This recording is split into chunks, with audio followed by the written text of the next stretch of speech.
This past week, we met up with two of the organizers and participants and the city's police chief to get their thoughts and perspective on the march and the changes now coming. I know we all understand frustration and anger, but there has to be a better way. America needs to do better. Honestly, as a black person, you don't really see much change.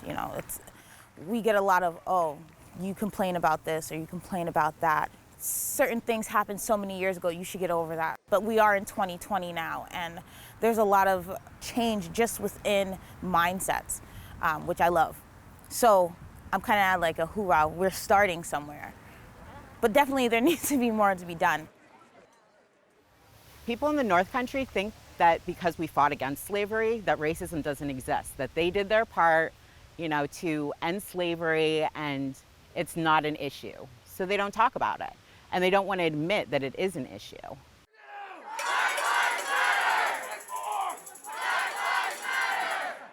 People will look at people of color and assume the worst. They're only up here to sell drugs. They're only here because they, just got out of jail. They're incarcerated. I've experienced racism from people of color, from white people. I'm of mixed race, so I'm white and I have Jamaican roots. But there's so many examples. One of the biggest ones for me that really shook me to the core and still bothers me to this day. So in Vermont, in Virgins, Vermont, a group of guys told me that if I had a brother, they would hang him, but I was okay because I was cute. It's not only important for black people, but there are many of you who have black friends. There are many of you with biracial children who this affects. And we love you. I don't think any of us understood the magnitude that it would come to be for the protest last week, but it meant a lot. It was really inspiring to see so many people in the community show up. I'm sick of seeing people get killed, and I'm sick of seeing it being covered up and not being taken seriously. There is no trust between the community and the police. That's what the protests have said. There's no trust. And if there is no trust, the relationship doesn't work.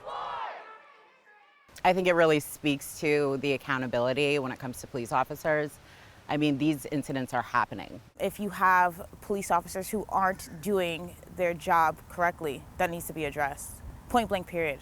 I feel like the police are militarized, and I feel like that's a huge issue. It's obvious that the police aren't trained to deal with certain situations. Defund the police does not mean don't pay the police. That's where I feel like the ignorance is like, don't pay the police. No, it's just there's budgets that are allotted for different things in the police department that could be allotted elsewhere. I think that they really need to focus on getting trained professionals for substance abuse, mental health within the police department. So in Vermont, they have a team that actually works with people who have substance abuse issues, mental health issues, and they are the first to deal with those situations before they call the police. Police are there to back them up, and the community needs that.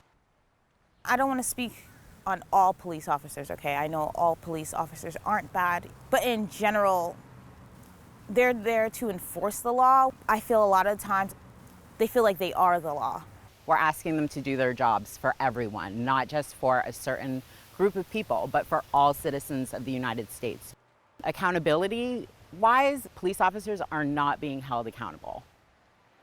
Locally, the police footage that just came up about the officers within Plattsburgh and their police brutality was from 2017. Why are we just hearing about it now?